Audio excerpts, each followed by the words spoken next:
Hello, Parnassians. It's me again, Magister Beck, and this is week 23, so edition 23 of Minute to Win It.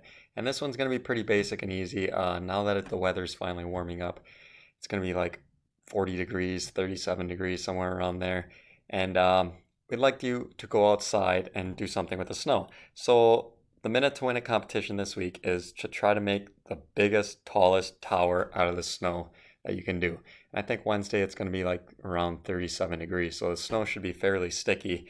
And whether you want to use buckets or just use your hands and try to sculpt a tower as tall as you can in 60 seconds. So get out that kitchen timer, stopwatch, your cell phone timer, and set it for 60 seconds and see how tall you can get a snow building or a snow tower. And send in your heights, how tall I got for you guys, to Magister Cole and myself, so we can see who has the tallest one.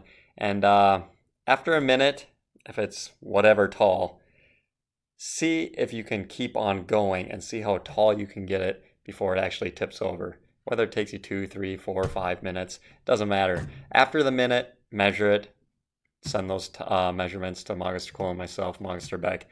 And after that, see if you can get as tall as yourself, or maybe even taller, maybe as tall as your mom and dad. But that's the competition for this week, guys. Try to make a snow tower as tall as you can in 60 seconds. Hope you guys have fun with it and enjoy the warm weather that's coming ahead. Talk to you guys later. Bye.